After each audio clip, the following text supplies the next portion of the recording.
Let's take a look now at the stories that have made the headlines in the Sunday newspapers. And to help us to do that, I'm joined by a journalist from Business Day, Thando Maeko, who joins us for that conversation. Thando, good afternoon. And I'll turn to you in just a moment and we can go through each of the pages. So let me just quickly show our viewers what's dominating. The Sunday Times leads with a story that says, Cyril Thabo clash rocks dialogue. And naturally, that's the main story in many of the papers really today about the national dialogue as well as the fallout between the government on the one hand and the foundations that have been at the forefront of the task team that was preparing for it. So we'll get into the details of that in a moment. Then the Sunday Tribune lists with a story that says criminal charges loom over police commissioner. It's reporting that's coming through from the Sunday Tribune, citing sources, citing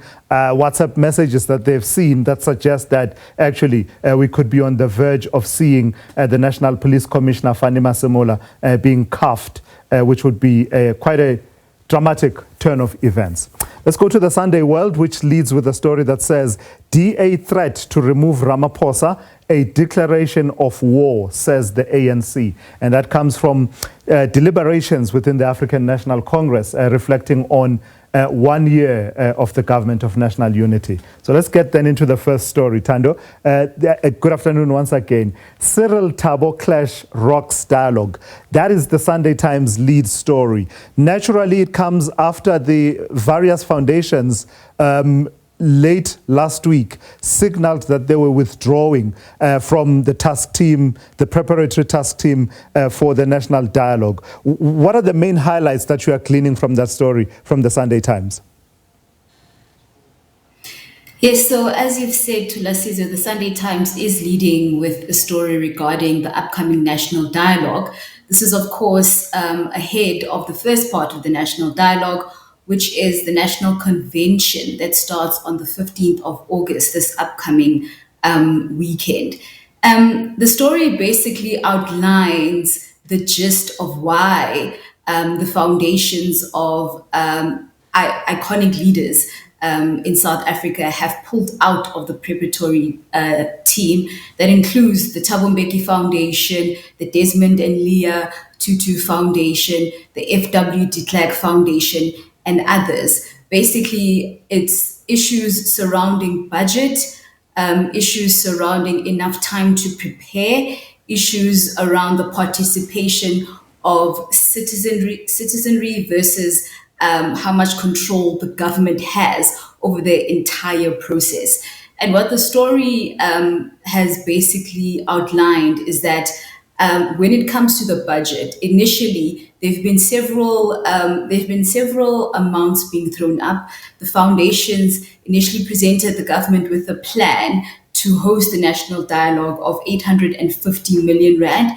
It was then reduced to 700 million rand, and then finally further reduced by 52% to around 452 million rand. Now we know that the national dialogue will go ahead because the presidency has said it will go ahead, but without this round, the national convention would go ahead without the participation of these foundations, which have asked that it be moved to October the 15th. Yeah, and we see that there was a meeting that was held, I think it was on Thursday, according to the reporting on the Sunday Times, where actually it became clear that the foundations prefer that the National Convention be moved further down the line in terms of the next few months or so. But what about this foregrounding of the personalities of these are foundations that are legacy foundations of former leaders, and key among them being former President Thabo Mbeki. We see a bit of reporting there that frames it as some kind of a clash of, personalities, or how did you read that element? Well, I read it similarly to, as you're describing it, that it's a clash of personalities between these two heavyweights. I mean, Thabo Mbeki is a former president of the country, and of course he leads the foundation that is named after him.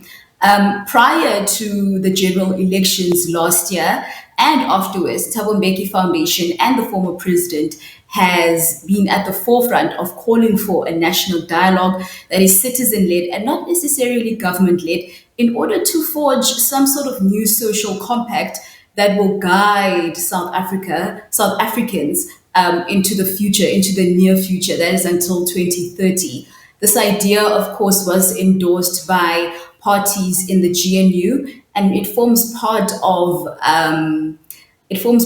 the GNU statement of intent. All the parties signed on to have a national dialogue, although one party, the DA in this case, has actually withdrawn from participation.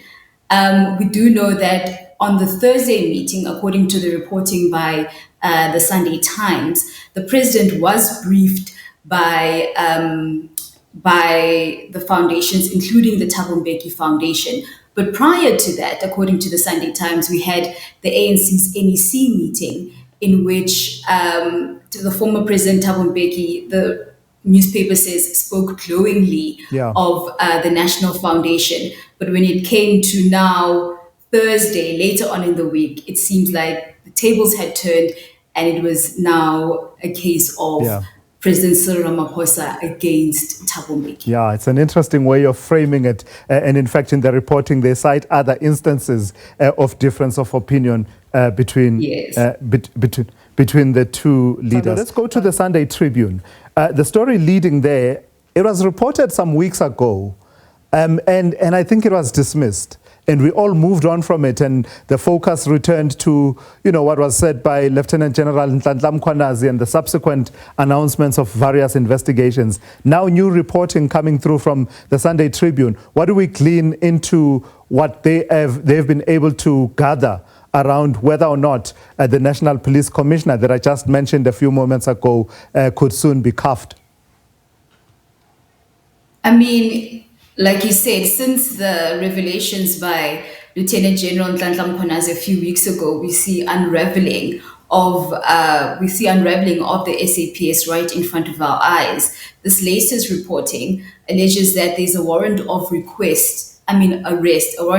arrest for the National Police Commissioner Fani Masamula. This is in relation to the irregular procurement of buildings in 2024 in several provinces, Gauteng, Free State, and I think there's another third province that the newspaper alleges. This is based on independent sourcing by the Sunday Tribune, but also information gathering through WhatsApp messages, and of course, speaking with the SAPS, speaking with IDAC, and also speaking to the presidency, which has denied that it is actually holding up any type of warrant of arrest or report that links the National Police Commissioner to this irregular procurement of buildings. Yeah, if it does come to pass, Thando, I don't know, what do you think of this? I think it would say something about our ability to, those who make the appointment, that is, to appoint suitable people to that position of National Police Commissioner, because, I mean, as far as arrests go, this would be the second National Police Commissioner to be arrested while serving. There's been another one who was charged and faced various charges. We've had police commissioners run into a spot of bother as far as governance is concerned. And I don't think it would be far-fetched to say we've simply not had stability in that position if this does come to pass. Definitely. One would say that this position, it's one of the most important positions within the criminal justice system of South Africa, but you could call it some sort of poison chalice, because as soon as a person steps into the position, there's always all sorts of allegations surrounding them. According to my understanding, there's no one that has served out a full term, I think, within the last decade of being a National Police Commissioner. And these allegations also come ahead, of course, of the start of the Madlanga inquiry into the criminal justice network, and also a similar parliamentary inquiry into the criminal justice system. But of course, allegations are allegations, and we'll have to wait and see. Yeah.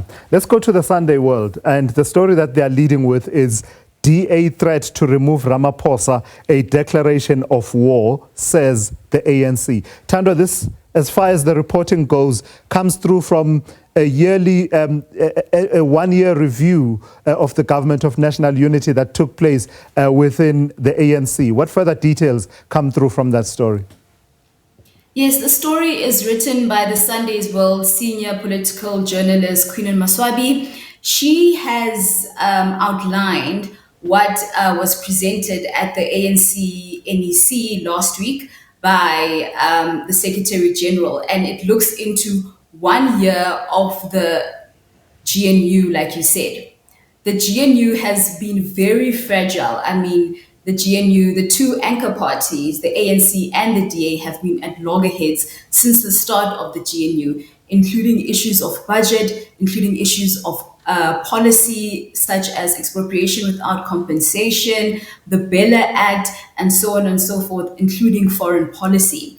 Now, the Sunday World has outlined that the Secretary General of the ANC, Fikile Mbalula, in his report, said that the DA's move to threaten a motion of no confidence against Ramaphosa is yet another example of the DA acting outside of the GNU, and he called it, as you said in the newspaper, a weapon of mass destruction that could trigger a constitutional crisis, because if the president goes, then the entire GNU actually falls apart. Yeah, and I wonder how long this is going to keep going on, or will we finally get to a decision that these clearly unhappy, government of national unity partners, will get to a point where they say enough is enough. Let's call it. This is not working out, or will this be the character of this GNU until the end? And I know that's a very difficult question to answer. I actually think that we can expect more of the GNU clashing with each other, only because the GNU is a group of political parties that at its core are fundamentally opposed to what South Africa needs. But interestingly enough, both anchor parties, the ANC and the DA, its internal research and external research shows that South Africans prefer a government of national unity as opposed to a one-party dominant country. And I think despite all the loggerheads, both of the parties know that they need each other in order to make South Africa work. How that will work, we don't know as yet. I mean, the next general election is in 2029, but the next election in 2026, the local government elections, could actually change the power dynamics around the GNU. Right now, the power dynamics, of course, are heavily tilted towards the ANC. It holds the most votes. And so what the ANC says actually is what the ANC is, how the GNU will move forward. All right, I've got to thank you for your time. I've really enjoyed our chat, Thando. Don't be a stranger now. That's Thando Maeko from Business Day. It says here, journalist from Business Day. I would say journalist extraordinaire from Business Day.